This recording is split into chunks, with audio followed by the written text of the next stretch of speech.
మీకా గ్రంథము 4 అధ్యాయము 6 వచనం నుండి 13 వచనం వరకున్న వాక్యాన్ని ఈరోజు మనము వినబోతా ఉన్నాము. ఇది మెసేజ్ నంబర్ 9. ఒకవేళ మీరు డైరెక్ట్‌గా గనక ఈ మెసేజ్ వింటుంటే నేను రిక్వెస్ట్ చేస్తున్నాను మిమ్మల్ని. దయచేసి దీని ముందు చెప్పినటువంటి 8 మెసేజెస్‌ని గూడా మీరు వినండి. నేను సీక్వెన్షియల్ ఎక్స్‌పోజిషన్ చేస్తున్నాను. ప్రతి వచనము, ప్రతి పదము, ప్రతి అధ్యాయము చెప్పుకుంటూ వస్తున్నాను. సో, ఇప్పుడు మనము 4 అధ్యాయము 6వ వచనానికి వచ్చాము. లాస్ట్ మెసేజ్‌లో మనము 4 అధ్యాయము మొదటి 5 వచనాలను విన్నాము. చూసాము. మరి దేవుడు ఎంత గొప్పవాడుగా మరి ఈ లోకాలను ఏలబోతా ఉన్నాడో, దేవుని రాజ్యము భూమి మీదకి ఎలా రాబోతా ఉందో, దేవుని రాజ్యము వచ్చినప్పుడు మరి ఎక్కడ నుండి ఆయన పరిపాలన చేయబోతున్నాడో, ఆయన రాజ్యాలను ఎలా పరిపాలన చేస్తాడో, భూమి మీద ఉన్నటువంటి సమస్త జనులు మరి ప్రవాహం వచ్చినట్లు యెరూషలేమునకు ఎలా వస్తారో, యెరూషలేములో దేవుడు వాళ్ళందరికీ రాజుగాను, మరి యాజకుడుగాను, ప్రవక్తగాను ఉంటూ, ఆయనే ఎలా తన రాజ్యాన్ని స్థాపించబోతున్నాడు అనేటువంటిది మనము లాస్ట్ 5 వర్సెస్‌లో మనం చూడటం జరిగింది. 4 అధ్యాయము 5 వచనాలు గూడా చాలా గ్లోరియస్ కింగ్డమ్ అంటాము. చాలా అద్భుతమైన, మహనీయమైనటువంటి దేవుని రాజ్యము భూమి మీదకి వచ్చినప్పుడు భూమి ఎలా ఉండబోతుంది? భూమిని దేవుని కుమారుడు ఎలా ఏలబోతున్నాడు అనేటువంటిది మనం చూసాం. దీన్నే మనము వెయ్యేళ్ల పరిపాలన అని కూడా అంటాము. 1000 ఇయర్ రూల్ అనేటువంటిది మనం అంటుంటాం కదా! వెయ్యేళ్ల పరిపాలన. దేవుని రాజ్యము భూమి మీదకి భౌతికంగా రావటం అన్నమాట. మనుషుల హృదయాలలో దేవుని రాజ్యం ఉంది. ఇప్పుడు మనము దేవుని రాజ్యంలోకి వచ్చాము. మరి దేవుని రాజ్య నివాసులుగా దేవుడు ఆల్రెడీ మనల్ని చేశాడు. సంఘము దేవుని రాజ్యమును గురించే ప్రకటిస్తా ఉంది. ప్రకటించడంతో పాటు ఎవరెవరైతే దేవుని కుమారుడిని నమ్ముకుంటారో వాళ్ళు అంధకార సంబంధమైన రాజ్యంలో నుండి విడుదల పొంది దేవుని కుమారుని రాజ్య వారసులుగా అయ్యారు. మనం కింగ్డమ్‌లోకి వచ్చాము. మనం కింగ్డమ్‌లో ఉన్నాము. మనం కింగ్డమ్ పీపుల్. అందులో అసలు క్వెషనే లేదు. డౌటే లేదు. కాకపోతే ఇంకొక యాస్పెక్ట్ ఆఫ్ ది కింగ్డమ్ ఉంది. Next step of the Kingdom ఉంది. అదేంటంటే భౌతికంగా, ఫిజికల్‌గా దేవుని రాజ్యము భూమి మీదకి రాబోతా ఉంది. దేవుని కుమారుడు ఆ రాజ్యాన్ని తీసుకొని రాబోతా ఉన్నాడు. దేవుని కుమారుడు రాజులకు రాజుగా, ప్రభువులకు ప్రభువుగా యెరూషలేము నుండి భూమిని ఏలబోతా ఉన్నాడు. ఆ కింగ్డమ్ గురించి నేను లాస్ట్ మెసేజ్‌లో మాట్లాడాను. మొత్తం మాట్లాడిందంతా గూడా ఆయన ఎలా మధ్యవర్తిగా ఉంటాడు, ఎలా భూమి మీదనున్న దేశాలన్నీ గూడా యుద్ధాలు చేయటం మానేస్తాయి, ఇవన్నీ గూడా మాట్లాడటం జరిగింది. సో, ఈరోజు మన ఫోకస్‌ని కొంచెం షిఫ్ట్ చేస్తున్నాం. నేను గాదు, మీకా ప్రవక్త అయిన మీకా ఫోకస్‌ని షిఫ్ట్ చేస్తున్నాడు. ఆ ఫోకస్ షిఫ్ట్ ఎలా ఉండబోతుందో గూడా మనం చూస్తున్నాం. ఇదంతా బానే ఉంది. అంటే చాలా వండర్‌ఫుల్, అమేజింగ్, గ్లోరియస్ కింగ్డము దేవుని కుమారుడు భూమి మీదకి తీసుకొని రాబోతున్నాడు. మరి కింగ్డమ్ రావాలంటే కింగ్ రావాలి. కింగ్ రాకుండా కింగ్డమ్ ఎలా వస్తది? కింగు పరలోకంలో దేవుని కుడిపార్శ్వమున ఆకాశ మండలముల ద్వారా ఎళ్లి దేవుని కుడిపార్శ్వమున ఆసీనుడై ఉన్నాడు. తండ్రి కుడిపార్శ్వమున ఆసీనుడైనటువంటి ఆ రాజులకు రాజు, ప్రభువులకు ప్రభువు, ఆయన శత్రువుల అందరినీ ఆయన పాదపీఠముగా చేయి వరకు ఆయన దేవుని కుడిపార్శ్వమున కూర్చుంటాడు. తర్వాత ఆయన తిరిగి వస్తాడు. వచ్చినప్పుడు ఆయన భూమి మీద తన రాజ్యాన్ని స్థాపిస్తాడు. పరలోక రాజ్యము సమీపముగా ఉందని బాప్తిస్మం ఇచ్చి యోహాను ప్రకటించినప్పుడు, నిజానికి ప్రభువు కూడా దేవుని రాజ్యము సమీపంగా ఉందని ప్రకటించినప్పుడు, నిజానికి దేవుని రాజ్యం సమీపంగానే ఉంది. ఎందుకంటే రాజు అక్కడే ఉన్నాడు కాబట్టి. సో, కానీ ఇప్పుడు రాజు ఇక్కడ లేడు. రాజు దేవుని కుడిపార్శ్వమున ఆసీనుడై ఉన్నాడు. రాజు రావాలి. రాజు వచ్చినప్పుడు దేవుని రాజ్యం భూమి మీదకి వస్తది. ఇది అంత్య దినములలో జరుగుతది అనేటువంటిది 4 అధ్యాయం మొదటి వచనంలో అంత్య దినములు అనే మాట మనం చూసాము. మనము అంత్య దినాలలో ఉన్నాము. బట్ అంత్య దినాల అంతమందు ఏం జరగబోతుందనేటువంటిది దేవుడు మీకాకు మాత్రమే గాదు, యెషయాకు కూడా తెలియజేశాడు. యెషయా, మీకా ప్యారలల్స్ గూడా మనం చూసాం. సో, 5 వచనాలు అయిపోయినాయి. మరి 6వ వచనం నుండి మనం ఈరోజు 13వ వచనం వరకు, అంటే దాదాపు 4 అధ్యాయము ఎండ్ అయిపోతుంది ఈ రోజుతో. ఈ 6వ వచనం నుండి 12వ వచనం వరకున్న వాక్యము మనం చూడబోతా ఉన్నాము. ఇప్పుడు చూడండి, ఫోకసు 6వ వచనం నుంచి 13వ వచనం వరకు మన దృష్టి అంతా గూడా భూమి మీదనున్న సమస్త జనుల గురించి, భూమి మీదనున్న సమస్త దేశాల గురించి, ప్రవాహం వచ్చినట్లు జనులు రావటం గురించి, అదంతా గూడా ఇశ్రాయేలీయులు ఏమంటారంటే, వాట్ ఎ గ్లోరియస్ కింగ్డమ్, చాలా బావుంది. దేవుడు చాలా గొప్ప రాజ్యాన్ని స్థాపించబోతున్నాడు. దానికి సియోనును క్యాపిటల్ సిటీగా దేవుడు చేసుకోబోతా ఉన్నాడు. యెరూషలేము నుండి ఆయన రాజ్య పరిపాలన చేయబోతా ఉన్నాడు. ఇదంతా చాలా మంచిగానే ఉంది. కానీ అసలు మా రోల్ ఏంటి? మేమేంటి? అసలు మాకేమైనా రోల్ ఉందా దీంట్లో? మా పరిస్థితి ఏంటి? ఆయన మమ్మల్ని యెరూషలేములో ఉన్నటువంటి వారిని, తర్వాత షోమ్రోన్‌లో ఉన్నటువంటి వారిని, ఆయన భూమి మీద ఉన్న అన్ని దేశాలకు ఆయన పంపించేస్తానన్నాడు. బానిసలుగా మేము వెళ్ళిపోతామని చెప్పాడు. దేవుని శిక్ష మా మీదకి రాబోతుందని చెప్పాడు. షోమ్రోను దున్నబడతదని చెప్పాడు. యెరూషలేము గూడా, సియోను గూడా దేవుని మందిరమంతా దున్నబడతదని చెప్పాడు. అసలు మా భవిష్యత్తు పరిస్థితి ఏంటి? మాకేం జరగబోతుంది? మమ్మల్ని దేవుడు విడిచిపెట్టాడా? మమ్మల్ని దేవుడు మర్చిపోయాడా? అనేటువంటి ప్రశ్నలకి ఆన్సరు కావాలి ఇప్పుడు. ఎందుకంటే world wide global glorious Kingdom బానే ఉంది. బట్ యెరూషలేము ఎవరిది? యెరూషలేము దేవుడు ఇశ్రాయేలీయులకి ఇచ్చాడు. ఇశ్రాయేలీయులకు మరి వాళ్ళ రోల్ ఏంటి? వాళ్ళకేం జరగబోతుంది అనేటువంటిది ఫోకస్ అంతా కూడా ఇప్పుడు మనము ప్రాముఖ్యంగా ఇశ్రాయేలీయుల మీదకు మనం షిఫ్ట్ అవ్వబోతుంది. మన ఫోకస్ అంతా. అంటే గ్లోబల్ పర్స్పెక్టివ్ చెప్పాడు. మరలా ఇప్పుడు మనల్ని లోకల్ పర్స్పెక్టివ్‌కి తీసుకొస్తున్నాడు. తీసుకొచ్చి మనం ప్రాముఖ్యంగా ఇశ్రాయేలీయుల గురించే ఇక్కడ మాట్లాడుతున్నాడు. మీకు గుర్తుంది గదా! 3వ అధ్యాయం ఆఖరిలో ఎలా ఎండ్ అయింది?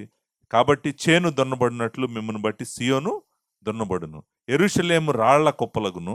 మందిరమున్న పర్వతం అరణ్యంలోని ఉన్నత స్థలం వలె అగును. అంటే అర్థం ఏంటంటే, దేవుడు ఇశ్రాయేలీయులకు తీర్పు తీర్చబోతున్నాడు. దానికి కారణము ఆ కాబట్టి అనే మాట ఎక్స్‌ప్లెయిన్ చేస్తది. దేర్‌ఫోర్ అంటే అర్థం ఏంటంటే, ఓహ్! మీరు ఇన్ని పాపాలు చేస్తున్నారు కాబట్టి, నా దేశమంతా పాడు చేశారు కాబట్టి, మీరే దేశంలో లేకుండా చేస్తాను మిమ్మల్ని. మిమ్మల్ని ఇక్కడి నుంచి నేను పంపించేస్తానని చెప్పి ప్రభువు చెప్పటం జరిగిందనమాట. మీరు రెండో అధ్యాయము 10వ వచనంలో గూడా అన్నాడు గదా! ఈ దేశము మీ విశ్రాంత స్థలము కాదు. రెండో అధ్యాయం 10వ వచనము.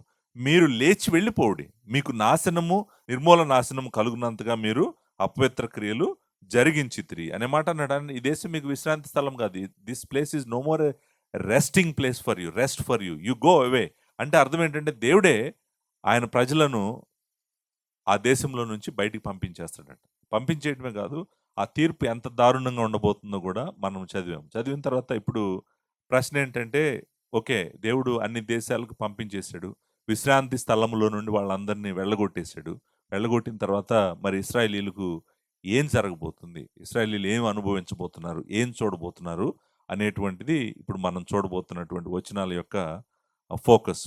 ఈ వచనాలు చదువుతున్నప్పుడు మనకి ఏమంటారంటే హ్మ్, మనం కొన్నిసార్లు అంత్య దినాల దగ్గరలోకి వెళ్తుంటాము. కొన్నిసార్లు ఇమ్మీడియేట్ ఫ్యూచర్‌లోకి వస్తుంటాం. అంటే కొన్నిసార్లు మనల్ని అక్కడికి తీసుకెళ్తాడు. ఆ 1000 ఏళ్ల పరిపాలన గురించి మాట్లాడాడు కదా! మొదటి 5 వచనాల్లో.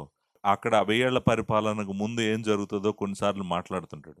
కొన్నిసార్లేమో ఇప్పుడు వీళ్ళు అన్ని దేశాలకి చెదిరిపోయారు గదా! ఇప్పుడేం జరగబోతుందని కొన్నిసార్లు మాట్లాడుతుంటాడు. సో, ఈ టైము అంటే కొన్నిసార్లు ఇమ్మీడియేట్ ఫ్యూచర్ గురించి మాట్లాడతాడు. కొన్నిసార్లు డిస్టెంట్ ఫ్యూచర్ గురించి మాట్లాడతాడు. ఇక్కడ ఈ డిఫికల్టీ ఉంది వచనాల్లో. నేను అందుకే ముందే మీకు చెప్తున్నాను. బట్ ఆ డిఫికల్టీ ఏంటో నేనే జెప్పేస్తాను. సో, మీకు ఆ డిఫికల్టీ కనపడకపోవచ్చు. బట్ డిఫికల్టీ అయితే ఉంది. ఏంటంటే అసలు ఈ 6 వచనం నుంచి 13 వచనం వరకు ఎప్పుడు జరుగుతది? ఇప్పుడు డిస్టెంట్ ఫ్యూచర్‌లో జరుగుతదా? డిస్టెంట్ ఫ్యూచర్ గురించి ఆల్రెడీ మాట్లాడాడు. 1000 ఏళ్ల పరిపాలన దేవుని రాజ్యం భూమి మీదకి రాబోతుందని మాట్లాడాడు. మాట్లాడాడు గదా! అయిపోయింది. మరి ఇప్పుడు నెక్స్ట్ ఫోకసు ఆ 1000 ఏళ్ల పరిపాలనకు ముందేం జరగబోతుందో చెప్తున్నాడా? లేకపోతే 1000 ఏళ్ల పరిపాలన తర్వాత ఏం జరగబోతుందో చెప్తున్నాడా? లేకపోతే దేవుని రాజ్యం భూమి మీదకి రావడానికి ముందు ఏం జరగబోతుందో చెప్తున్నాడా? లేకపోతే ఇశ్రాయేలీయులు ఇప్పుడు 700 బీసీలో మాట్లాడుతున్నాడు. హెజెకియా రాజుగా ఉన్నటువంటి కాలంలో మాట్లాడుతున్నాడు. సో, ఇమ్మీడియేట్ ఫ్యూచర్ అంటే అర్థం ఏంటి? 700, 650, 600, 550 ఆ టైంలో ఏం జరగబోతుంది అనేటువంటిది ఇమ్మీడియేట్ టైమ్ అనమాట. ఆ టైంలో ఏం జరగబోతుందో మాట్లాడుతున్నాడు అనేటువంటిది మనము కొంచెం జాగ్రత్తగా నావిగేట్ చేయాలి. ఈ వచనాల్లో నుంచి మనము జాగ్రత్తగా చూడటానికి ప్రయత్నం చేద్దాం. 6వ వచనం నుంచి 6, 7, 8 వచనాలు. ఇవి నిజానికి ఇంట్రెస్టింగ్ ఏంటంటే 3 పాయింట్లున్నాయి ఇక్కడ 6-13 వరకు. ఈ 3 పాయింట్లు నేను చూపిస్తాను. చూపించి ఎక్స్‌ప్లెయిన్ చేయటానికి ప్రయత్నం చేస్తాను. మొట్టమొదటిది దేవుడు భూమి మీద తన రాజ్యము స్థాపిస్తున్నప్పుడు ఆయనే యెరూషలేములో మరి సియోన్‌లో ఆయన రాజుగా ఉండి, మనుషులకు మధ్యవర్తిగా ఉండి దేశాలకు నడిపిస్తా ఉన్న కాలంలో దేవుడు ఇశ్రాయేలీయులను విడిచిపెట్టలేదు.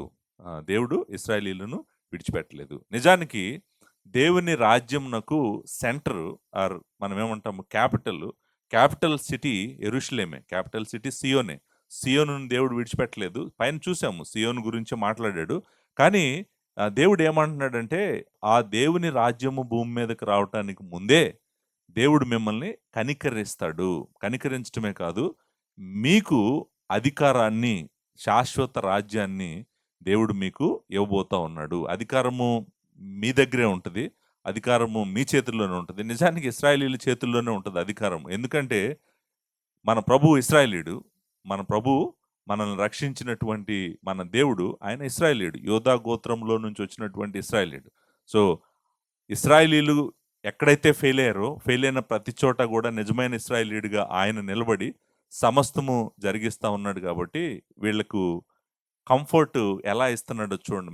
మీరు చెదిరిపోతారు. భూమి మీదున్న నలుదిక్కుల మీరు పంపించబడతారు గానీ, దేవుడు మిమ్మల్ని కనికరిస్తాడు, మీకు తోడుగా ఉంటాడు అనేటువంటిది మాట్లాడతారు. 6, 7, 8 వచనాలు చదువుతాను. చదివితే మనకు ఒక పాయింట్ అర్థమవుతది. ఆ పాయింట్ ఏంటో చెప్తాను. ముందు 6, 7, 8 వచనాలను చదువుతాను. ఆ దినమున నేను కుంటి వారిని పోగు చేయుదును, అవతలకు వెళ్ళగొట్టబడిన వారిని, బాధింపబడిన వారిని సమకూర్చుదును. ఇదే యెహోవా వాక్కు. కుంటివారిని శేషముగాను, దూరమునకు వెళ్ళగొట్టబడిన వారిని బలమైన జనముగాను నేను చేతును.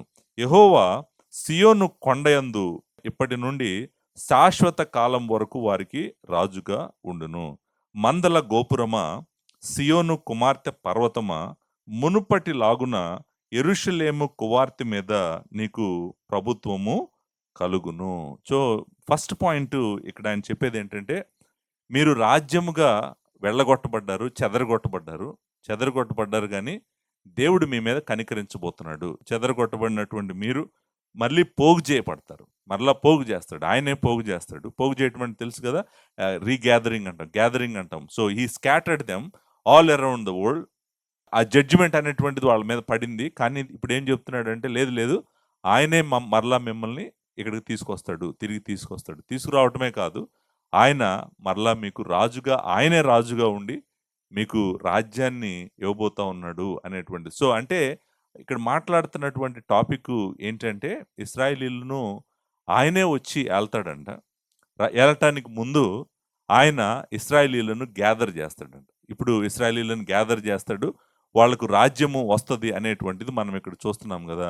మనం అడగాల్సిన ప్రశ్నలు 2 ఉన్నాయి ఇక్కడ. మొట్టమొదటిది ఏంటంటే, దేవుని రాజ్యము గ్లోబల్ స్కోప్ గదా! అసలు ఇశ్రాయేలీయుల గురించి డిస్కషన్ ఎందుకు మనకి? అసలే వీళ్ళ గురించి మనకెందుకు డిస్కషను? సో, దేవుని రాజ్యం అనేటువంటిది అన్ని దేశాలకు సంబంధించినటువంటిది, గ్లోబల్ స్కోప్ కదా! మనకు వీళ్ళ గురించి డిస్కషన్ ఎందుకు అనేటువంటిది ఒక ప్రశ్న. రెండవ ప్రశ్న, మరి వీళ్ళకు నేను రాజ్యము ఇస్తాను అనేటువంటిది కూడా వీళ్ళకి చెప్తున్నాడు గదా! మీరు చూడండి, ఆయన ఏమంటాడు? రాజుగా ఉంటాడు, శాశ్వత కాలం వారికి రాజుగా ఉంటాడంట. ఎవరు? ఆయన. సియోను యెహోవా కొండయందు ఇప్పటి నుండి శాశ్వత కాలం వరకు వారికి రాజుగా ఉండును. సో, వీళ్ళకి ఆయనే రాజుగా ఉంటాడంట. వీళ్ళకు రాజ్యము కూడా ఇస్తానంటున్నాడు. వీళ్ళను పోగు చేస్తానంటున్నాడు. సో, మనం అడగాల్సిన ప్రశ్న ఏంటంటే, ఇది అసలు దేవుని రాజ్యంలో ఎలా ఫిట్ అవుతది? అంటే యూనివర్సల్ కింగ్డమ్‌లో, లేకపోతే గ్లోబల్ కింగ్డమ్‌లో అసలు ఇదంతా ఎలా ఫిట్ అవుతది అనేటువంటిది మనం అడగాలి. ఆ క్వెషన్‌కి నేను ఆన్సర్ చేస్తాను. ముందు అసలు ఇశ్రాయేలీయులతో దేవుడు ఏం చేయబోతున్నాడో ఈ వచనాలలో నుంచి అర్థం చేసుకుందాము. చేసుకున్న తర్వాత నేను వీళ్ళు ఎలా ఫిట్ అవుతారు దేవుని రాజ్యంలోకి అనేటువంటిది చూద్దాం. ఆ దినమున అనే మాట ఉంది కదండీ! ఆ దినమున అంటే ఇన్ దట్ డే అనే మాట మనం చూస్తాం కదా! ఆ దినమున అంటే ఏ దినమున? ఏ దినమున అంటే దేవుడు ఎప్పుడైతే అంత్య దినములలో తన రాజ్యమును స్థాపించబోతున్నాడో భూమి మీద, స్థాపించటానికి ఆయనే రాబోతా ఉన్నాడు. ఆయనే వచ్చి భూమి మీద స్థాపిస్తాడు. ఆ దినముల టైంలో నిజానికి 6, 7, 8 వచనాలు ఎప్పుడు జరగబోతా ఉన్నాయంటే, ఆ భూమి మీదకి దేవుని రాజ్యం రావడానికి ముందు, జస్ట్ ముందు జరగబోతా ఉన్నాయి. అంటే మనం ఇప్పుడు మనల్ని ఎక్కడికి తీసుకెళ్తున్నాడంటే, ఆ దినాలకే తీసుకువెళ్తున్నాడు. అంత్య దినముల్లో దినాలకే తీసుకెళ్తున్నాడు. కానీ దేవుని రాజ్యము భూమి మీదకి వచ్చిన తర్వాత కాదు, రాకముందు ఇశ్రాయేలీయులకి ఏం జరగబోతుందో చెప్తున్నాడనమాట. ఇశ్రాయేలీయుల కంటే మరి క్యాపిటల్ అక్కడే కదా! మనం చూసాం. జనులు ప్రవాహం వచ్చినట్లు వస్తుంది సియోను పర్వతం మీదకి, సియోను కొండ మీదకి. దేవుడే యెహోవాయే వారికి రాజుగా ఉంటాడని చెప్తున్నాడు గదా! మరి అదంతా చెప్పేసాడు. అయిపోయింది గదా! అయిపోయినప్పుడు మరి ఇశ్రాయేలీయులకు ఏం చెప్తున్నాడంటే, ఇశ్రాయేలీయుల్ని దేవుడు మిమ్మల్ని చెదరగొట్టాడు. మీరు భూమి మీద అన్ని ప్లేసెస్‌కి ఎళ్ళిపోయారు. కరెక్టే. కానీ ఆయన రాజ్యము భూమి మీదకి రావటానికి ముందు మరలా మిమ్మల్ని అందరిని ఆయన పోగు చేస్తాడు. మరలా మిమ్మల్ని అందరిని ఆయన పోగు చేస్తాడు. పోగు చేయడమే కాదు, మీరు మళ్ళీ తిరిగి ఈ ప్లేస్‌కొస్తారు. యెరూషలేముకొస్తారు, సీయోనుకొస్తారు. మరలా మీకు దేవుడు రాజ్యాన్ని ఇవ్వబోతా ఉన్నాడు అనేటువంటిది ఈ 6 వచనం, 7 వచనం, 8 వచనంలో చూపిస్తా ఉన్నాడు. సో, ముందు నేను ఎక్స్‌ప్లెయిన్ చేయనివ్వండి. చేసిన తర్వాత ఎలా ఫిట్ అవుతదో మనం చూడటానికి ప్రయత్నం చేద్దాం. సో, ఆ దినమున నేను కుంటి వారిని బాగు చేయుదును, అవతలకు వెళ్ళగొట్టబడిన వారిని, బాధింపబడి వారిని సమకూర్చుదును. నిజానికి ఇది ఆల్రెడీ నేను వివరించాను. మీకు గుర్తుందో లేదో గానీ, 2వ అధ్యాయం 12వ వచనము మీరు చూసారా? 2వ అధ్యాయం 12వ వచనంలో నేను ఎక్స్‌ప్లెయిన్ చేస్తూ చెప్పాను. ఆయన తీర్పు తీర్చిన తర్వాత వాళ్ళని మరలా కనికరిస్తాడు అని చెప్పాను. యాకోబు సంతతి తప్పక నేను మిమ్మల్ని అందరినీ పోగు చేయుదును. ఇశ్రాయేలీయులలో శేషించిన వారిని తప్పక సమకూర్చుదును. ఆ మాట ఉంది కదండీ!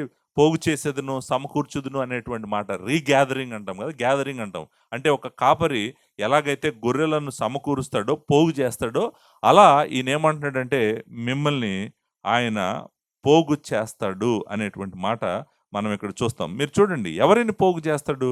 కుంటివారినండి. మీరు లేమ్ అనే మాట ఉంది కదండీ! ఆ మాట కుంటివారిని, తర్వాత అవతలకు వెళ్ళగొట్టబడిన వారిని. ఈ మాట కూడా ఇంపార్టెంట్ మాట. Those who have been driven away అనే మాట అంటాం. అంటే వెళ్ళగొట్టాడు. ఆల్రెడీ వెళ్ళగొట్టడం జరిగింది. వాళ్ళు అంతేకాదు బాధింపబడిన వారు అనే హూమ్ ఐ హావ్ అఫ్లిక్టెడ్ అనే మాట ఉంది. అంటే వీళ్ళ పరిస్థితులు బాలేదు. వీళ్ళ పరిస్థితులు చాలా దారుణంగా ఉన్నాయి. చూడండి, కుంటివారు, బాధింపబడిన వారు, వెళ్ళగొట్టబడిన వారు అనే మాటలు మనకు వాడాడనుకోండి దేవుడు ఎప్పుడైనా. అప్పుడు తెలుస్తది మనకి. మన పరిస్థితి ఎలా ఉంది అనేటువంటిది. వీళ్ళ పరిస్థితి బాగోలేదు. వీళ్ళ పరిస్థితి చాలా దారుణంగా ఉంది. ఎందుకంటే వీళ్ళు చేసిన పాపములకు వీళ్ళు శిక్ష అనుభవించారు. వీళ్ళు కుంటివారు అంటే నిజంగా కాళ్ళు పనిచేయట్లేదు అని కాదు. వీళ్ళు దేవుడి శిక్షని అనుభవించారు. వీళ్ళు వెళ్ళగొట్టబడిన వాళ్ళు. వీళ్ళు దేవుని శిక్షను తీసుకున్నటువంటి వాళ్ళు. వెళ్ళగొట్టబడటమే కాదు, వీళ్ళు బాధింపబడిన వాళ్ళు. వీళ్ళు శత్రువు చేతుల్లో బాధింపబడ్డారు. శత్రువు వీళ్ళని పట్టుకొని వెళ్ళిపోయాడు. అన్ని దేశాలకు విసిరేశారు. వాళ్ళ విశ్రాంతి స్థలమైనటువంటి వాళ్ళ దేశం పోయింది. వాళ్ళ ఇళ్ళు పోయినాయి. వాళ్ళ పట్టణాలు పోయినాయి. ఏమీ లేవు వాళ్ళకి. వాళ్ళు ఏమంటారంటే సహాయము లేనటువంటి వారుగా వేరే దేశాల్లో బ్రతుకుతా ఉన్నారు. బ్రతుకుతా ఉన్నప్పుడు దేవుడు ఏమంటున్నాడంటే, మీ పాపం వలన మీరు శిక్షణ పొందారు. మీరు అన్ని చోట్లకి వెళ్ళిపోయారు. ఈ బాధ మీకు లేకపోతే ఈ కుంటితనము మీకు కారణం ఏంటంటే మీ పాపమే. అయినప్పటికి కూడా నేను మిమ్మల్ని విడిచిపెట్టట్లేదు. నేను మిమ్మల్ని మరలా ఇక్కడికి తీసుకొస్తాను. సమకూరుస్తాను ఆ మాట ఏమంటున్నాడు? సమకూర్చుదును అనే మాట ఉంది కదా! అసెంబ్లింగ్ అంటాం మనం. సమకూర్చుదును, సమకూరుస్తాను. ఇదే యెహోవా వాక్కు అంటున్నాడు. మీరు చూసారా జాగ్రత్తగా? అంటే ఏంటంటే భూమి మీద చెదిరిపోయిన ఇశ్రాయేలీయులందరినీ మరలా ఆయన సమకూరుస్తాడండి. ఆ! ఇశ్రాయేలీయులను దేవుడు విడిచిపెట్టేసాడు అనే మాటలు మనం అనటానికి ముందు మనం జాగ్రత్తగా అర్థం చేసుకోవాలి. ఆయనేమంటున్నాడంటే నేనే సమకూరుస్తాను. ఇంకొక మాట అన్నాడు. ఇదే యెహోవా వాక్ అన్నాడు. ఆ మాట చాలా వెరీ పవర్‌ఫుల్ మాట. Declares the lord. అంటే ఆయన అర్థం ఏంటంటే నేను చెప్పాను గదా! ఆయన చెప్పాడంటే ఇంకా అది మనము ఎదురు చూడాల్సిందే గానీ ఆయన దృష్టిలో అది హిస్టరీ. అదయిపోయింది. ఆయన సమకూరుస్తానన్నాడు. ఆయన సమకూరుస్తాడు. శేషము గురించి నేను మాట్లాడాను ఆల్రెడీ. అక్కడ ఇంతకుముందు మీరు వెనక్కెళ్ళి విన్నారనుకోండి. 2వ అధ్యాయం 12వ వచనంలో శేషించిన వారిని అనే మాట ఉంది కదా! రెమ్నెంట్ అంటాం మనం ఇంగ్లీష్‌లో. అంటే ఎవరైతే మిగిలున్నారో, ఎవరైతే దేవుడిని పట్టుకొనున్నారో, ఎవరైతే విశ్వాసం కలిగున్నారో, ఈ శిక్షలో నుంచి ఎళ్ళిన తర్వాత ఎవరైతే దాన్ని తట్టుకొని ఉన్నారో, వాళ్ళందరిని రెమ్నెంట్ అని అంటున్నాడు ఆయన. ఆయన వాళ్ళు శేషం అని అంటున్నాడు. అంటే మిగిలిన వాళ్ళు. శేషము అంటే అర్థం ఏంటంటే మిగిలింది. వాటెవర్ రిమైనింగ్, వాటెవర్ లెఫ్ట్, ఆయనేమంటున్నాడంటే నేను వాళ్ళని తీసుకొస్తాను. వాళ్ళని రీగ్యాదర్ చేస్తాను. ఎక్కడికి రీగ్యాదర్ చేస్తాడు? ఎక్కడికి తీసుకొస్తాడు? ఆయనేమన్నా చెప్పాడా ఎక్కడికి తీసుకొస్తాడనేది?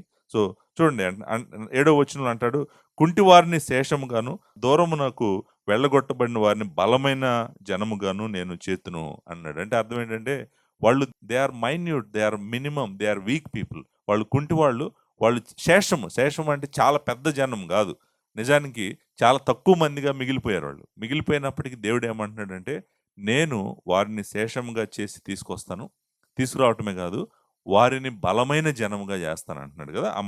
ఆ మాట మనం చూస్తాం. ఏమంటాడంటే, మేక్ ఎ స్ట్రాంగ్ నేషన్. అంటే ఒక గొప్ప నేషన్‌గా చేస్తాను అని అంటున్నాడు. చూడండి, దేవుని కుమారుని యొక్క రాజ్యము భూమి మీద ఉన్నప్పుడు, భూమి మీద రాజ్యాలు, రాజులు అనేటువంటి మాటలు నేను ఇంతకుముందు 4th చాప్టర్ మొదటి 5 వచనాల్లో మనం చూసాం. ఆయన మధ్యవర్తి అయి అనేక జనులకు న్యాయము తీర్చును అని. వాళ్ళందరూ గూడా భూమి మీద రూల్ చేస్తున్నటువంటి కింగ్స్ అందరూ గూడా ఆయన కిందే ఉండాల్సింది. రాజులకు రాజు అంటే అర్థము రాజులున్నారనే గదా! భూమి మీద పరిపాలన చేస్తా ఉన్నారే గదా! ఆయన రాజ్యం కింద, ఆయన కింద పరిపాలన చేస్తున్నటువంటి వాళ్ళలో నేననుకుంటాను ఈళ్ళకున్న యూనిక్‌నెస్ ఏంటంటే, ఇశ్రాయేలీయులకున్న యూనిక్‌నెస్ ఏంటంటే, వాళ్ళ రాజే అందరికీ రాజు. వాళ్ళ రాజే అందరిని పరిపాలిస్తున్నటువంటి రాజులకు రాజు, ప్రభువులకు ప్రభువు. అంటే దేవుని రాజ్యంలో దేవుడు ఇశ్రాయేలీయులను కూడా తీసుకొస్తాడు. ఆ తీసుకురావటం ఎలా ఉంటది? ఎలా తీసుకొస్తాడు? అనేటువంటిది మనము హిస్టారికల్‌గా ట్రేస్ చేయాలి తప్ప దేవుడేమంటున్నాడంటే, నేను మిమ్మల్ని రీగ్యాదర్ చేస్తాను. అల్టిమేట్‌లీ సాల్వేషన్ వీళ్ళకి జీసస్ క్రైస్ట్‌కి బయట వీళ్ళకి సాల్వేషన్ ఏం లేదు. మరలా నేను చాలా సార్లు చెప్తున్నాను మీకు. సిలువ ద్వారా తప్ప ఒక వ్యక్తి దేవుడి దగ్గరికి రాలేడు. సిలువే మరలా ఇశ్రాయేలీయులు ఎవరైనా గూడా, ఏ ఇశ్రాయేలీయుడైనా గూడా సిలువ దగ్గరికి రావాల్సిందే. రక్షణ విషయంలో గాని, జీవం విషయంలో గాని, నిత్య జీవం విషయంలో గాని. సో, కానీ వీళ్ళందరిని రీగ్యాదర్ చేస్తాడు. రీగ్యాదర్ చేసిన తర్వాత వండర్‌ఫుల్ థింగ్ ఏంటంటే తన ఆత్మను వీళ్ళందరి మీద కుమ్మరిస్తాడు. వీళ్ళందరిని రీగ్యాదరింగ్ చేయటమే కాదు గానీ, మనుష్యులందరి మీద నా ఆత్మను కృమ్మరించేదను. యోవేలు గ్రంథం చెప్తుంది కదా! అపోస్తుల కార్యాల గ్రంథంలో మొదలైందది. దీని యొక్క లిటరల్ ఫుల్‌ఫిల్‌మెంటు రీగ్యాదరింగ్ తర్వాత జరుగుతది. రీగ్యాదరింగ్ అంటే ఏంటంటే అందరిని ఇశ్రాయేలీయులందరిని పోగు చేసి అక్కడికి తీసుకొచ్చి దేవుని కుమారుడి రాకడ ముందు వాళ్ళందరి మీద ఆయన ఆత్మను కుమ్మరిస్తాడు. కుమ్మరించిన రోజు వాళ్ళు తన శ్రేష్ఠ కుమారుడిని పోగొట్టుకున్నట్టుగా కన్నీళ్లు గారుస్తూ దుఃఖంతో ఆయన వైపు తిరుగుతారని దేవుని వాక్యం సెలవిస్తుంది. సో, వాళ్ళు నిజంగా వాళ్ళ రక్షకుడి దగ్గరికొస్తారు. నిజంగా వాళ్ళ రక్షకుడిని వాళ్ళు చూస్తారు. చూసి వాళ్ళ జీవితాలను ఆయనకు అప్పగించుకుంటారు. ఇదంతా నేను జకర్యా గ్రంథంలో చెప్పబోతున్నాను. ఇంకా మనం అక్కడికెళ్ళలేదు. అంటే ఏం జరగబోతుంది, సీక్వెన్స్ ఆఫ్ ఈవెంట్స్ అన్నీ గూడా నేనక్కడ మీకు వివరిస్తాను. ఇశ్రాయేలీయుల్ని గ్యాదర్ చేస్తున్నాడు ప్రభు, సమకూరుస్తున్నాడని ఇక్కడ చెప్తున్నాడు గానీ, సమకూర్చిన తర్వాత అసలు వీళ్ళు నిజంగా రాజ్యంలోకి ఎలా వస్తారు? దేవుని కుమారుడు వద్దని చెప్పి, రాజులకు రాజు వద్దని చెప్పి ఈళ్ళసలు ఎలా ఎంటర్ అవుతారు కింగ్‌డమ్‌లోకి అనేటువంటి ప్రశ్నలు మీకున్నాయి గదా! వీళ్ళందరి మీద తన ఆత్మని కృమ్మరిస్తాడంట. అప్పుడు ఆ కుమ్మరింపు మామూలుగా ఉండదు. మీరనుకుంటున్నారు గదా! ఇప్పుడు అపోస్తల కార్యాల గ్రంథం 2వ అధ్యాయం సంఘంలో జరుగుతుందని అనుకునే వాళ్ళకి నిజంగా అసలు కుమ్మరింపు అంటే ఏంటో తెలుస్తది ఆ రోజు. కుమ్మరింపు అంటే అర్థము మీరు ఏమంటారు? మనం ఒక పాత్ర నిండా నీళ్లు పట్టుకొని పోస్తుంటే పాత్ర నిండిపోయి పొర్లిపోతుంటది గదండీ! అది డిస్క్రిప్షన్ అక్కడ వాడిందనమాట. దేవుని ఆత్మ యొక్క కుమ్మరింపు వీళ్ళ మీద గొప్పగా జరగబోతుంది. వీళ్ళందరూ కన్నీటితో, దుఃఖంతో, పశ్చాత్తాపంతో దేవుని కుమారుడి వైపు తిరగబోతున్నారు ఇశ్రాయేలీయులు. అది ఫ్యూచర్ జరగబోతోంది. ఇది కూడా ఫ్యూచరే. ఎందుకంటే నేను చెప్పాను. దేవుని రాజ్యము భూమి మీదకి రావటానికి ముందు అంటే మొదటి 5 వచనాలు నెరవేరటానికి ముందేం జరగబోతుందో చెప్తున్నాడు ఇప్పుడు. అంటే మనం ఇంకా అక్కడే ఉన్నాము. ఫ్యూచర్‌లోనే ఉన్నాము ఈ వచనాల్లో. ఆయన ఏమంటున్నాడంటే ఇశ్రాయేలీయులను నేను మరలా గ్యాదర్ చేస్తాను. గ్యాదర్ చేయటం కాదు. వాళ్ళని స్ట్రాంగ్ నేషన్‌గా చేస్తాను. అంటే వాళ్ళు, వాళ్ళు పవర్‌ఫుల్ కంట్రీ మరలా అవుతారంట. మరలా వాళ్ళని పవర్‌ఫుల్ కంట్రీగా చేస్తాను అనేటువంటిది దేవుడు చెప్తున్నటువంటి ప్రామిస్ అన్నమాట. అంతేకాదు ఇక్కడ అంటున్నాడు ఏమంటున్నాడంటే, యెహోవా సీయోను కొండయందు ఇప్పటి నుండి శాశ్వత కాలం వరకు వారికి రాజుగా ఉండును. నిజానికి నేను అనుకుంటాను వాళ్ళకున్నటువంటి బలము ఆయనే. వాళ్ళకున్నటువంటి శక్తి ఆయనే. ఆయన లేకపోతే వాళ్ళు బలవంతులేంటి?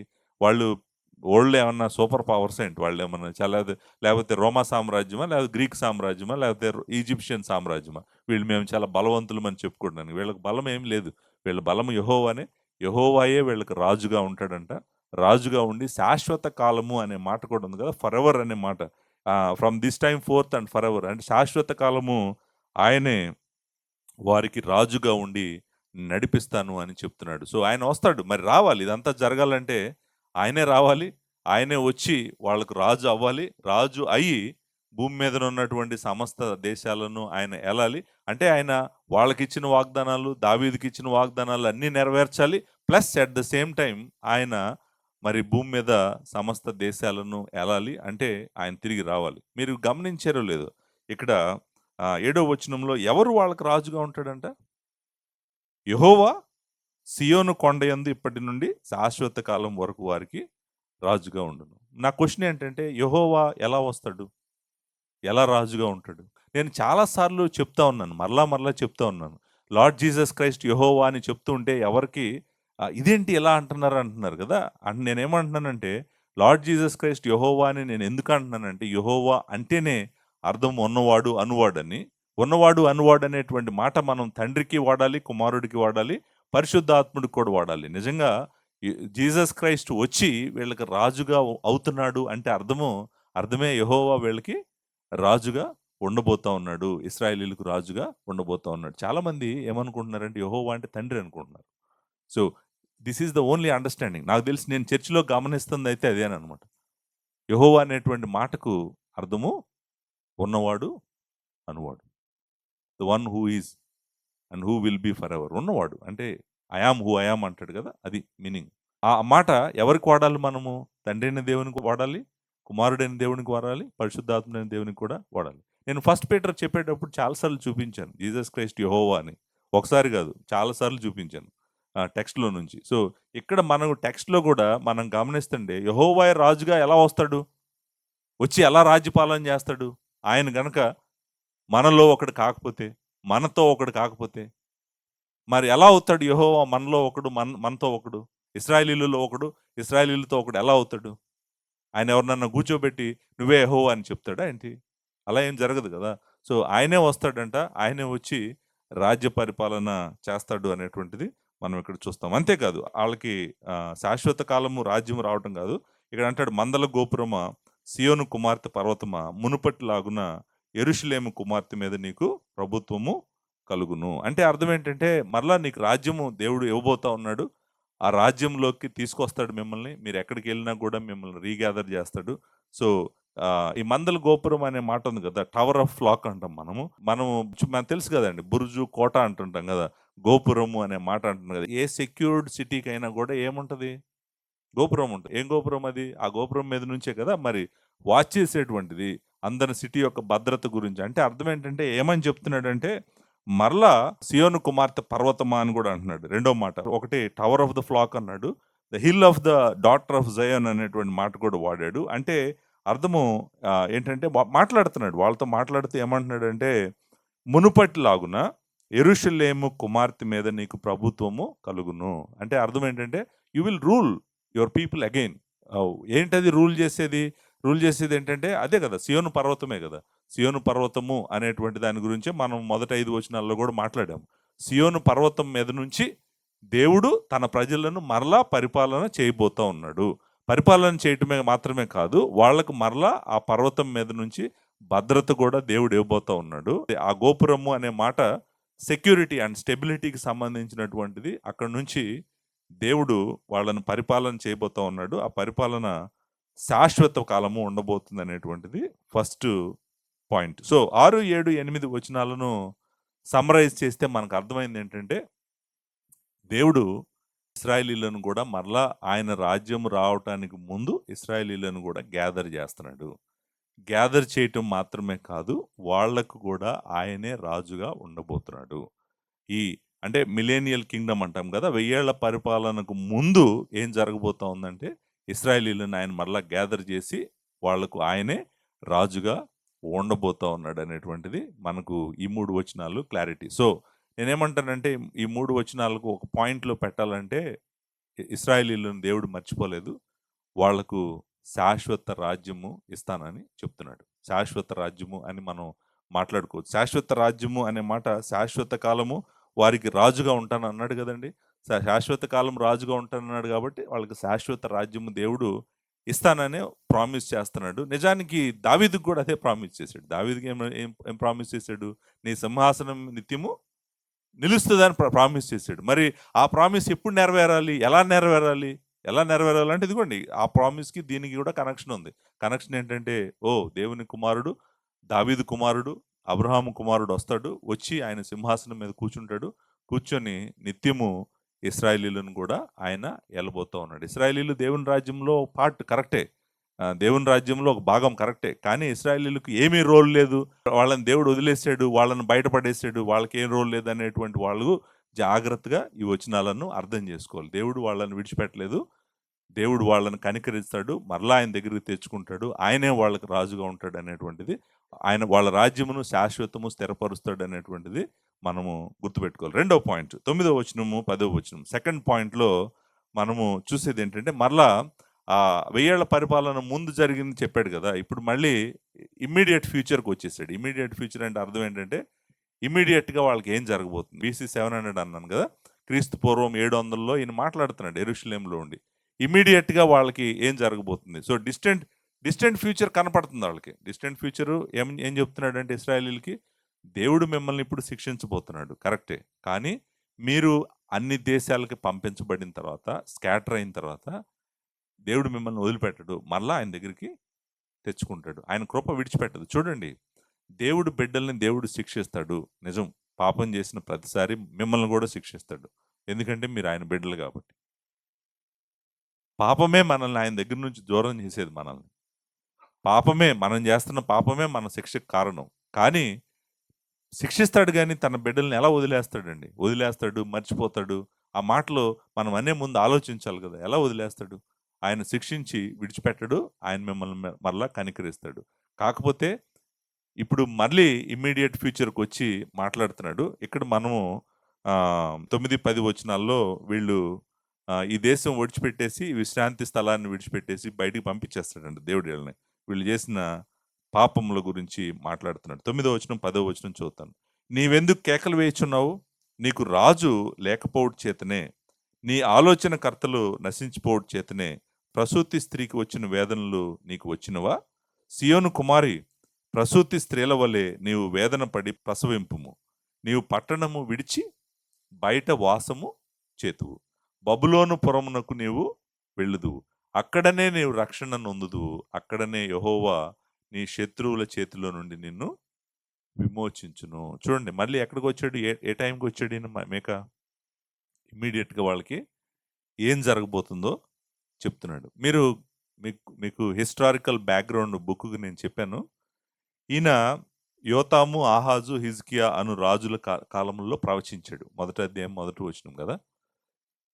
ఈ రాజులు పరిపాలన చేస్తున్నప్పుడు యోధాకి వరల్డ్‌ని పరిపాలిస్తున్నటువంటి రాజ్యం బబులోను కాదు. బబులోను ఇంకా లేవలేదు అసలు.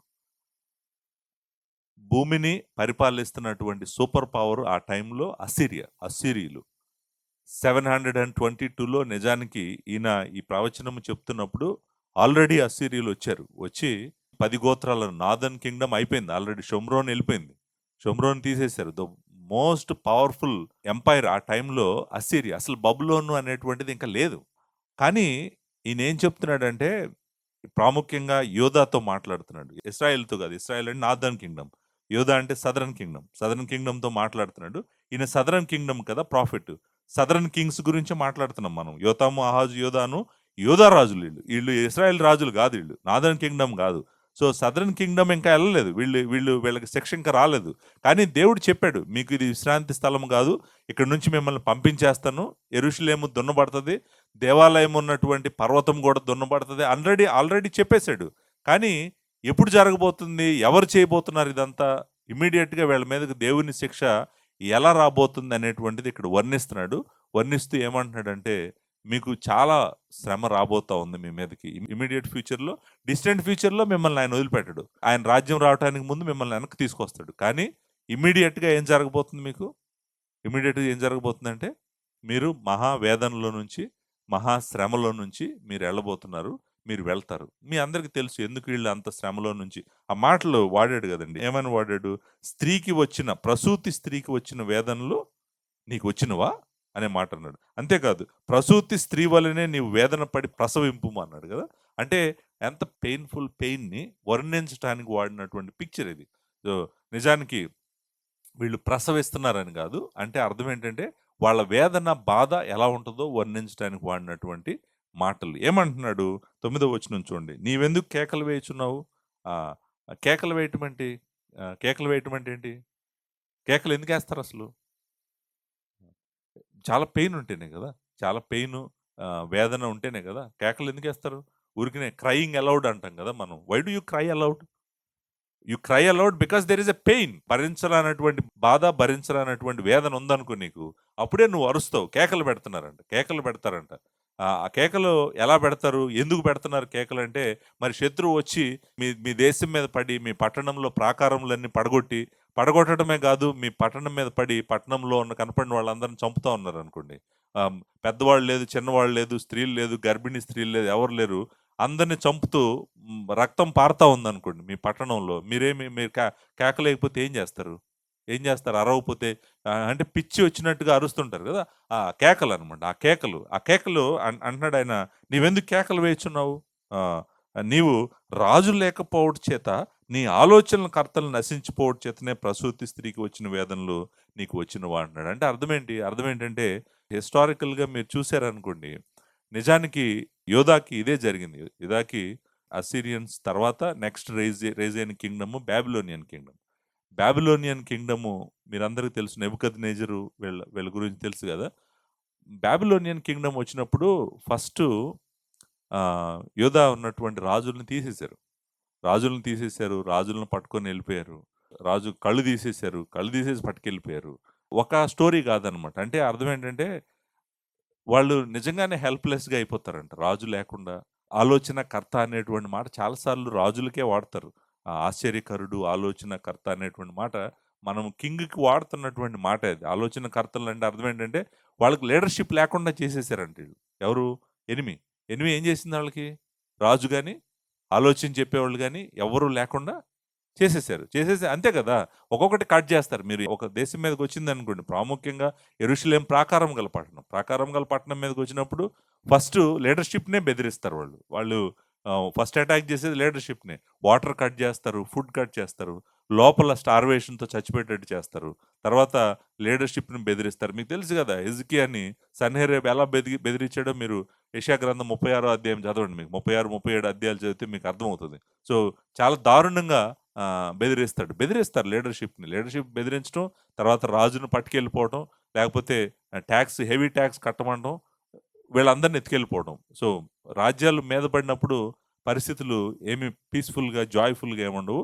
చాలా దారుణంగా ఉంటాయి. అంటాడు, "రాజు లేకపోవడం చేత, నీ ఆలోచనల కర్తలు నశించిపోవడం చేత, ప్రసూతి స్త్రీకి వచ్చిన వేదనలు నీకు వచ్చిన. సియోను కుమారి, ప్రసూతి స్త్రీ వలనే నీవు వేదన పడి ప్రసవింపుము. నీవు పట్టణము విడిచి బయట వాసము చేతువు." అంటే ఏమంటున్నాడంటే, you will go through this pain. ప్రసవిస్తావు. ఆ! బట్ ప్రసవించటానికి నువ్వు ఈ పెయిన్ బేర్ చేయాల్సిందే. ఆ బాధ, ఆ వేదన నువ్వు పడాల్సిందే. అంటే అర్థం ఏంటంటే, దేవుడు వీళ్ళని శిక్షించబోతున్నాడు. శిక్ష వీళ్ళ మీదకి చాలా దారుణంగా రాబోతుంది. ఎందుకు వీళ్ళని శిక్షించబోతున్నాడు? ఆన్సర్ 3వ అధ్యాయంలో చెప్పాను. దుర్మార్గుల దుర్మార్గత అని ఒక మెసేజ్ చెప్పాను.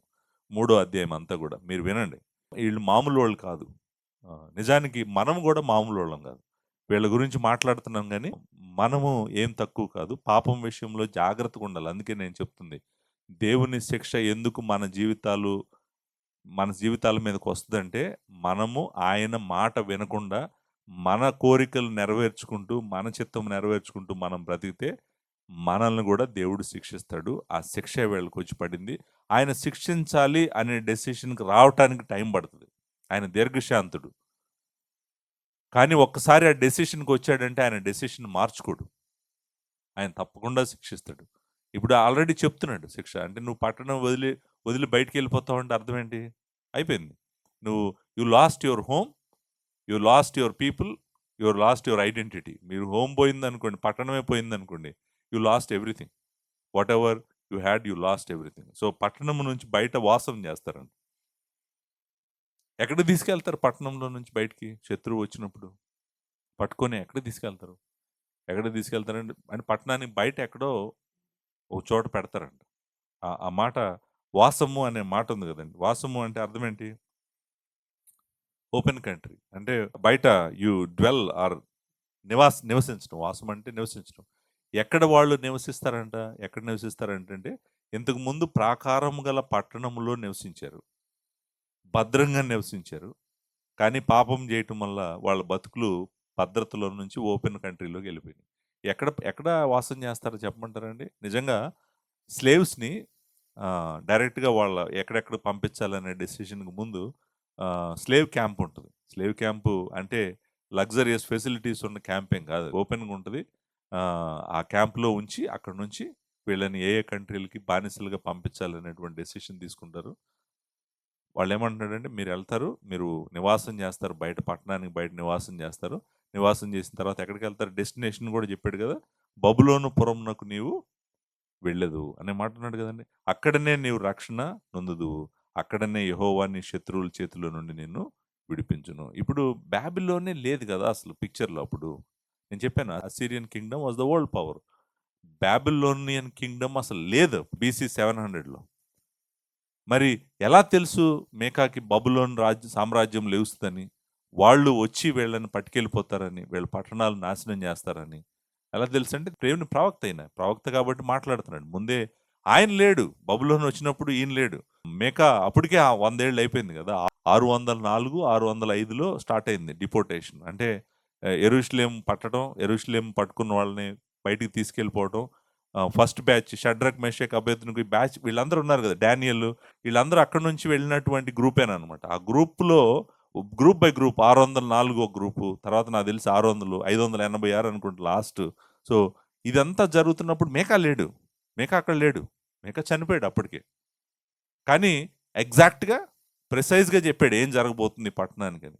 ఏం జరగబోతుంది? బబులోనే వస్తది. బబులోనే వచ్చినప్పుడు వాళ్ళు మిమ్మల్ని పట్టుకెళ్ళిపోతారు. పట్టుకెళ్ళిపోయినప్పుడు అక్కడ మీరు బబులోనులో ఉన్నప్పుడు, బబులోనులో వీళ్ళు ఎలా ఉండుంటారు? బబులోనులో ఎలా ఉంటారు?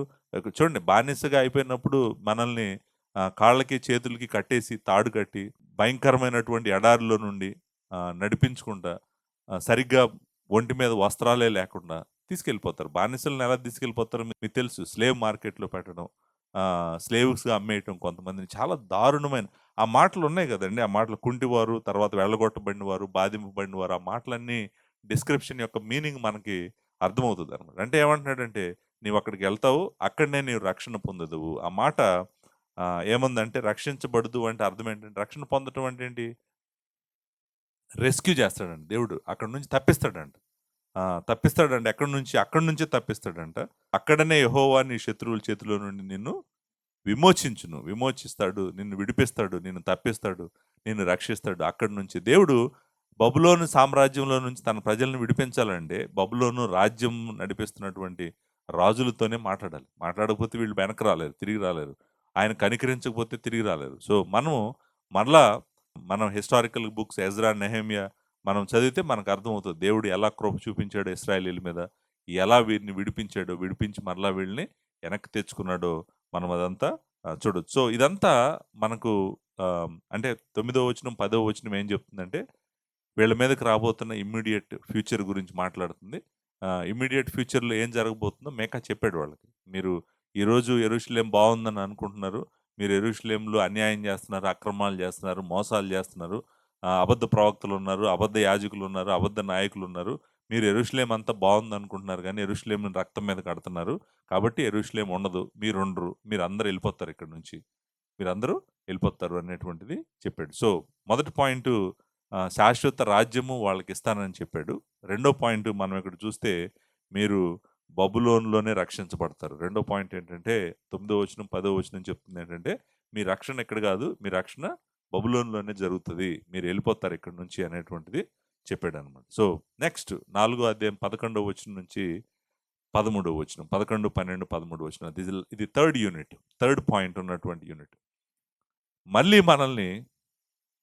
మరలా మనల్ని ఎక్కడికి తీసుకెళ్తున్నాడో తెలుసా? మళ్ళీ ఎక్కడికి తీసుకెళ్తున్నాడంటే, వాళ్ళని రీగ్యాదరింగ్ చేస్తానన్నాడు గదా! మొదట్లో 6, 7, 8 వచనాల్లో. అంటే తిరిగి తీసుకొస్తానన్నాడు గదా! తిరిగి తీసుకొచ్చిన తర్వాత తిరిగి తీసుకొచ్చాడు వాళ్ళని. తిరిగి తీసుకొచ్చిన తర్వాత భూమి మీదకి దేవుని రాజ్యం రావటానికి మధ్యలో ఏం జరగబోతుందో ఇప్పుడు మళ్ళీ మాట్లాడుతున్నాడు. మళ్ళీ మనల్ని డిస్టెంట్ ఫ్యూచర్‌కి తీసుకెళ్ళాడు.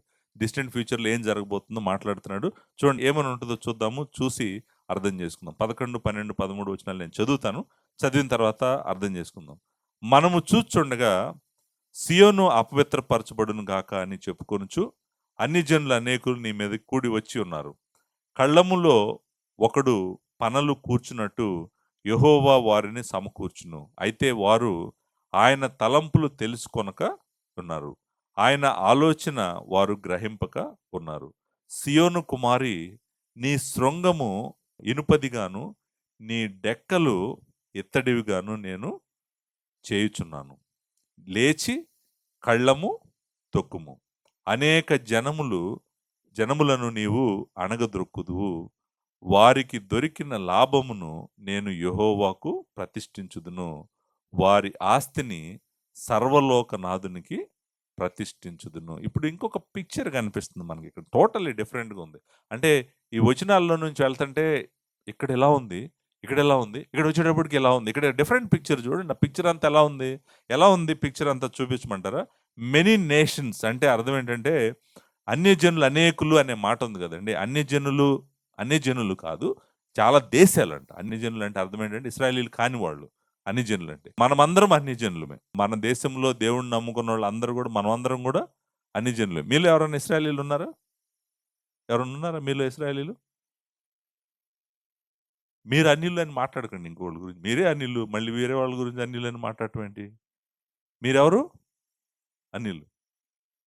మీరు అన్యుల గురించి మాట్లాడొద్దు. ఎందుకంటే మీరు ఇశ్రాయేలీయులు కాదు. అన్య దేశాలు అనేకమైన అన్య దేశాలు ఎవరి మీదకొస్తారంట? ఎవరి మీదకొస్తారంట? మనము చూచుచుండగా మనము చూచుచుండగా ఏమంటున్నాడు? ఏమంటున్నాడు? సియోను అపవిత్రపరచబడును గాక అని చెప్పుకొనుచు అన్యజనులు అనేకులు నీ మీదకి కూడి వచ్చారు. అంటే మెనీ నేషన్స్ అని చెప్పాను కదా! అన్యజనులు అనేకులు అనే మాట. అంటే అర్థం ఏంటంటే సియోన్ అంట అపవిత్రపరచాలి అని చెప్పి చాలా దేశాలు సియోను మీదకి వస్తాయంట. ఇప్పుడు సియోను ఎక్కడుంది? ఇశ్రాయేలీయులకి క్యాపిటల్. ఇశ్రాయేలీయుల క్యాపిటల్ సిటీ మీదకి చాలా నేషన్స్ ఒకేసారి దీన్ని పాడు చేద్దాం రండి అని వచ్చారనుకోండి. దేన్ని పాడు చేద్దాం రండి అని? సియోన్ని. సియోన్ని అపవిత్రపరుద్దాం రండి అని వచ్చారనుకోండి. దాని అర్థం ఏంటి? దాని అర్థం ఏంటంటే అనేక జనములు అనేటువంటి మాట మెనీ నేషన్స్ చాలా దేశాలు ఒక్కసారే సియోను మీదకి వస్తారంట. ఎందుకు వస్తారంట? పాడు చేద్దామని వస్తారంట. అపవిత్రపరచడం అంటే అర్థం ఏంటంటే డిఫైలింగ్ అంటాం కదా. Let her be defiled, let her eyes gaze upon Zion. అంటే అది సియోను చూసి బాధపడాలన్నమాట. ఏంది సియోన్ ఎంత అపవిత్రపరచబడింది ఏంటని బాధపడే విధంగా సియోన్ను పాడు చేద్దాం రండి అని అన్ని జనులు మీ మీదకి కూడి వస్తారు అనే మాట ఉంది కదా. కూడి రావటము అంటే ఏంటి? కూడి రావటం అంటే అసెంబ్లింగ్. ఇందాక నేను చెప్పాను కదా, ఆయన సమకూర్చినట్టే ఇప్పుడు ఇంకొక సమకూర్పు జరుగుతున్నట్టుగా నాకు అనిపిస్తుంది. అదేంటంటే ఈసారి ఈయన సమకూరుస్తుంది ఇశ్రాయేలీయులను కాదు. ఎవరిని సమకూరుస్తున్నాడు? అనేక దేశాలని సమకూరుస్తున్నాడు.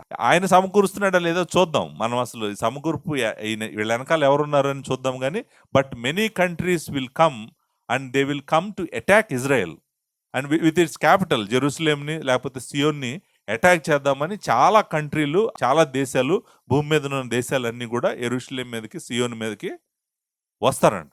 వచ్చి దాన్ని పాడు చేయాలనేటువంటి ఒకే ఒక ఉద్దేశంతో వస్తారంట. వచ్చినప్పుడు ఏం జరుగుతుందంట? 12వ వచనం. కళ్ళములో ఒకడు పనలు కూర్చున్నట్టు యెహోవా వారిని సమకూర్చున్నాడు. నేను చెప్పాను కదా, ఆ గ్యాదరింగ్ ఎవరు చేస్తున్నారు? ఎంతకి ఎవరు చేస్తున్నారు? ఎవరు సమకూరుస్తున్నారు?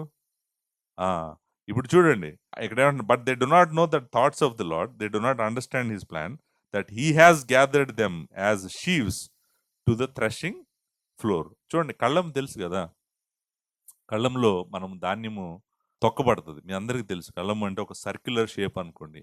సర్క్యులర్ షేప్లో మనం కట్ చేసినటువంటి వరి ఉందనుకోండి. ఎగ్జాంపుల్, వరిని కట్ చేసి చిన్న చిన్న కట్టలుగా కట్టి మనం తీసుకొచ్చి ఆ కళ్ళంలో వేసి మనము ఏం చేస్తాము? ఎద్దులు ఏం చేస్తాయి? ఆ కళ్ళంలో ఇలా తిరుగుతూ ఆ ధాన్యాన్ని తొక్కుతాయి. అంతే కదా. తొక్కినప్పుడు ఏం జరుగుతుందంటే ధాన్యము మిగిలిన షాఫ్లో నుంచి విడిపోతుంది, సెపరేట్ అయిపోతుంది. సెపరేట్ అయిపోవటం అనేటువంటిది కళ్ళెంలో వేసి తొక్కటం అనేటువంటి. ఇప్పుడు ఇదే కళ్ళెంలో ఆ వరిగడ్డి ధాన్యము బదులు మనుషుల్ని వేసి తొక్కమన్నాడు అనుకోండి దేవుడు. మనుషుల్ని వేసి, వీళ్ళని వేసాను నేను, వీళ్ళని ఎందుకు వేసానంటే ఇదిగో మీరు తొక్కాలి వీళ్ళని అన్నాడు అనుకోండి. దాని అర్థం ఏంటి?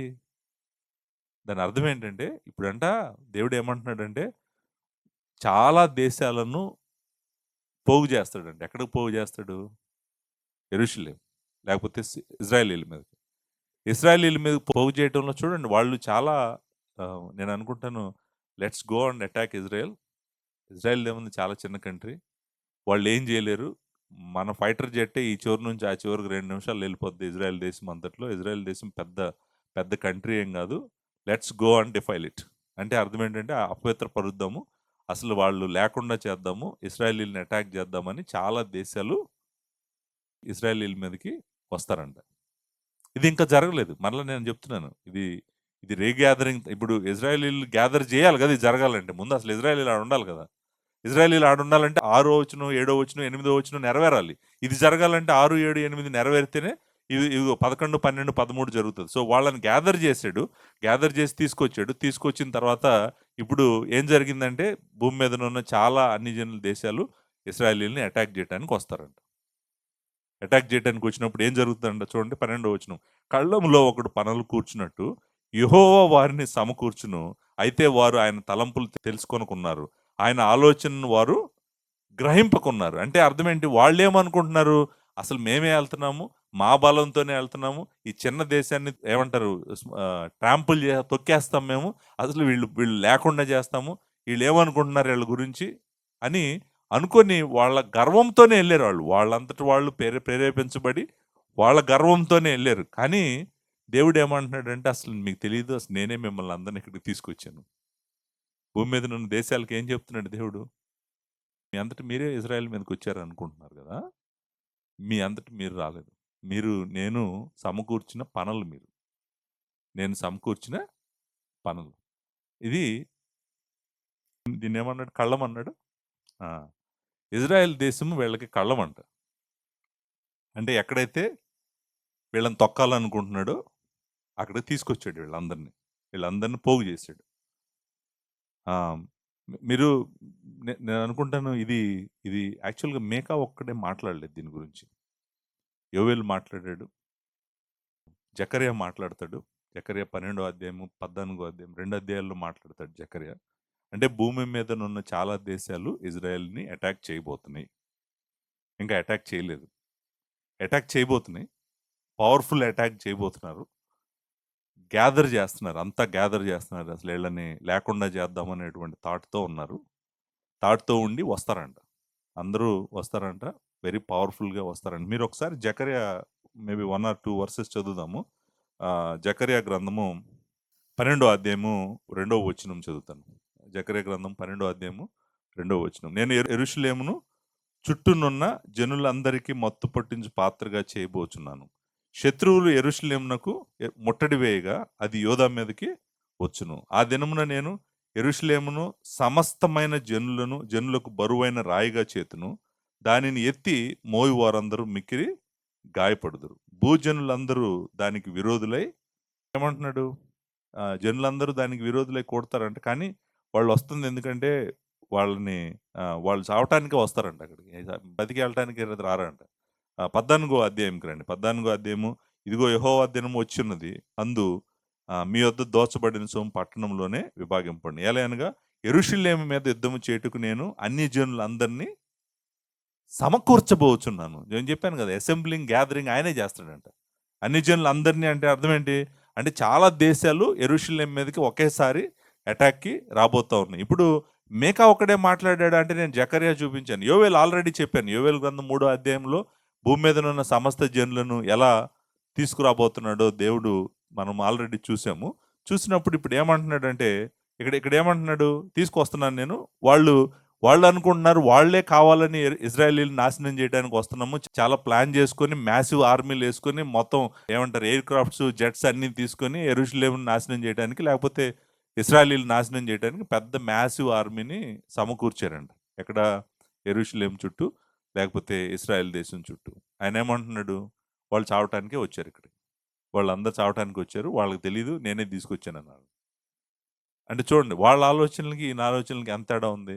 వాళ్ళు ఏమనుకుంటున్నారు? మేమే వచ్చాం అనుకుంటున్నారు. ఈయనేమంటున్నాడు? నేనే తీసుకొచ్చాను మిమ్మల్ని.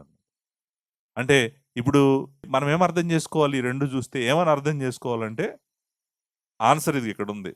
వారు ఆయన తలంపులు తెలిసి కొనక ఉన్నారు. ఆయన ఆలోచన వాళ్ళకి తెలీదు. అంతేకాదు ఆయన ఆలోచన వారు గ్రహింపకున్నారు. అంటే చూడండి, ఎవరైనా చస్తావంటే వెళ్తాడండి అక్కడికి?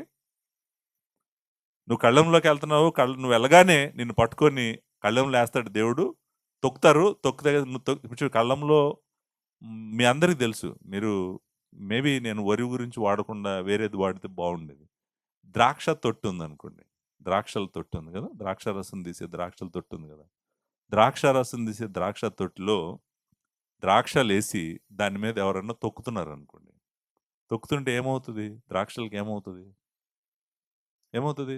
పగిలిపోతది కదా! పగిలిపోయినప్పుడు ద్రాక్ష రసము బయటకొస్తది. ఇప్పుడు తొక్కుతూ ఉన్నప్పుడు ఏం జరుగుతది? ద్రాక్షల కళ్ళెంలో తొక్కుతున్నప్పుడు ద్రాక్ష రసము బయటికి రావటం కోసము అయన్నీ పగిలిపోతాయి ముక్కలు ముక్కలుగా.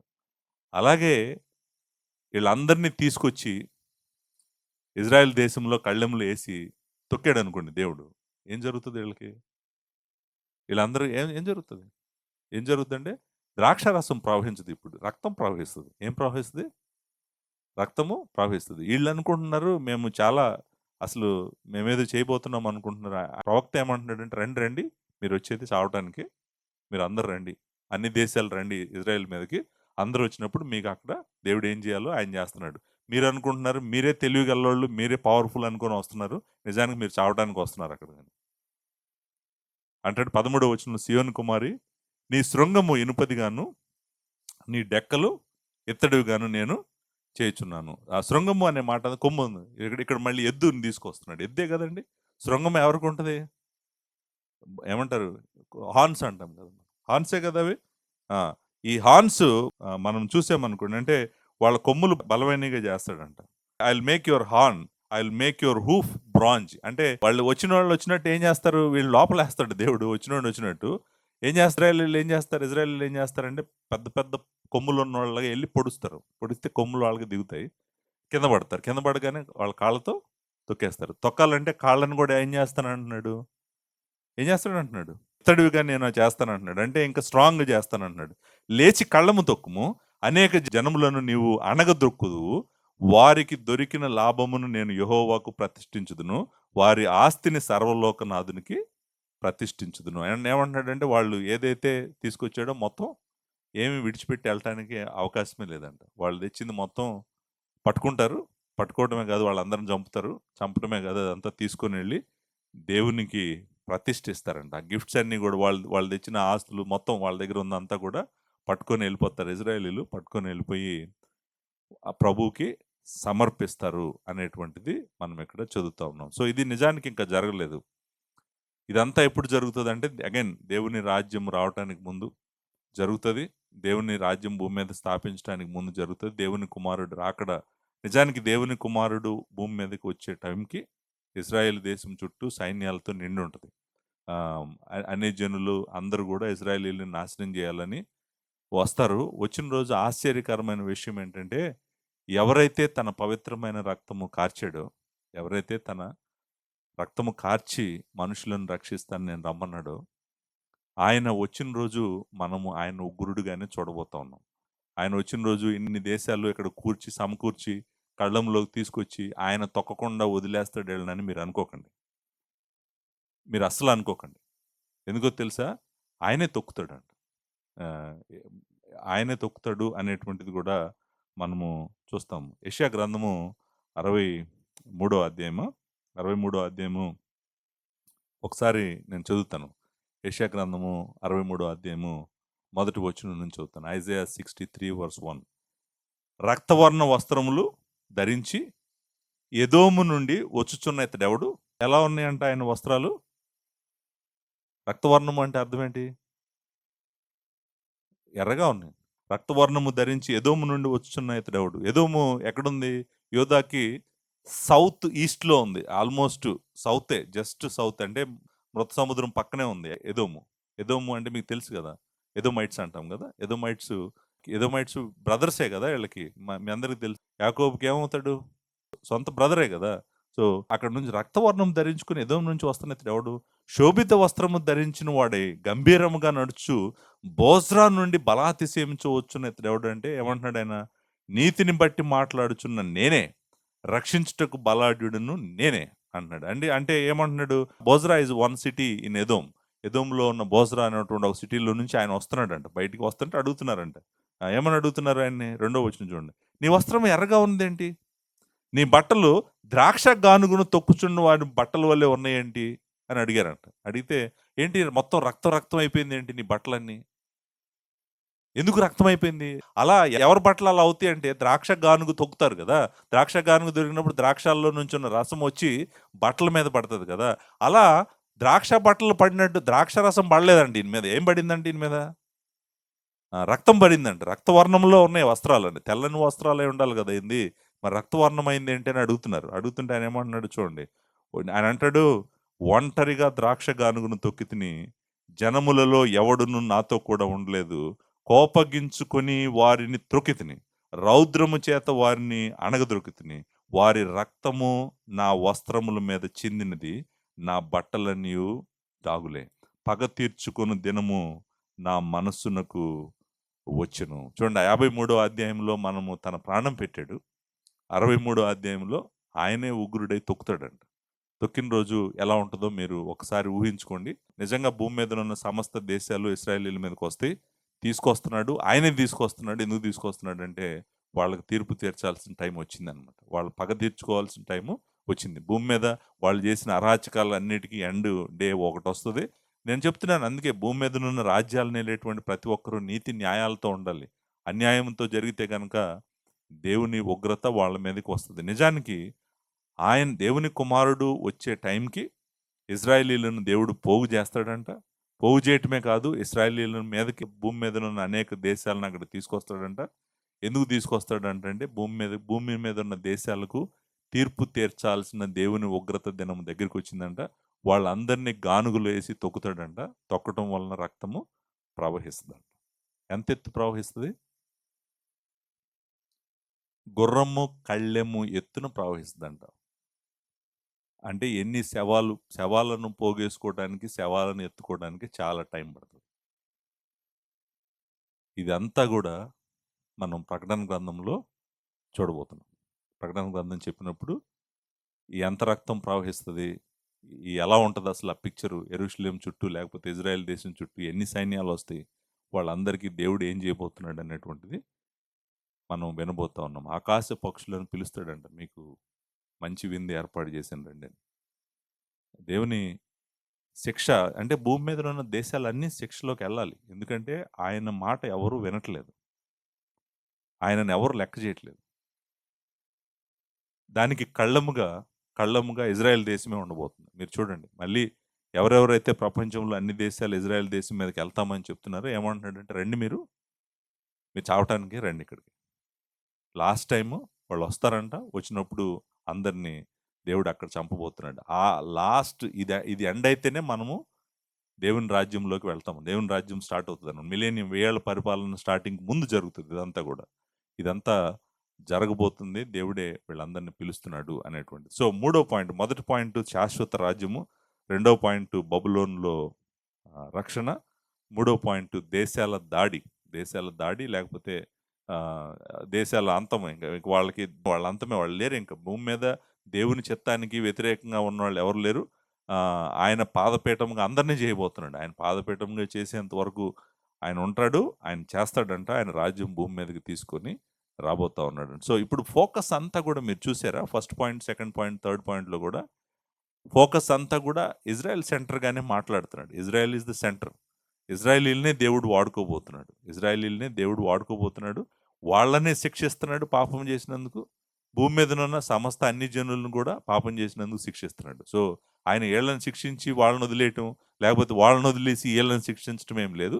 ఎవరు పాపం చేసినా గూడా ప్రతి ఒక్కరు వాడి పాపానికి లెక్క చెప్పాలి. అందరికీ దేవుడు తీర్పు తీర్చబోతూ ఉన్నాడు.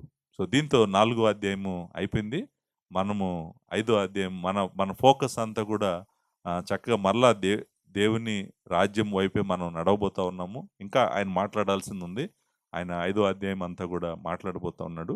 దేవుని వాక్యము మనం విని అర్థం చేసుకోవడానికి ప్రతి ప్రయత్నం గూడా చేద్దాము. సో, ఇదంతా జరిగిపోయింది, ఇదంతా అయిపోయింది అని చెప్పేవాళ్ళున్నారు.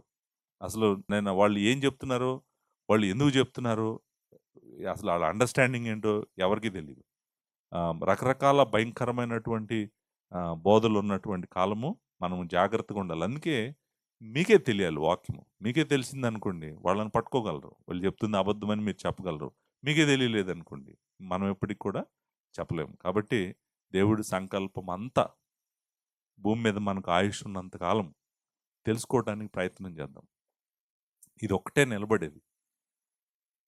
ఆకాశము, భూమి గతించును గాని, నా మాటలు గతించవు. దేవుని వాక్యము ఇదే వాక్యము. ఆయన తీర్పు రోజు కూడా వాడేది కూడా దీన్నే. తీర్పు రోజు ఆయన వాక్యము ఆయనతో ఉంటది. కాబట్టి మన వాక్యాన్ని జాగ్రత్తగా నేర్చుకోవడానికి ప్రతి ప్రయత్నం చేద్దాము.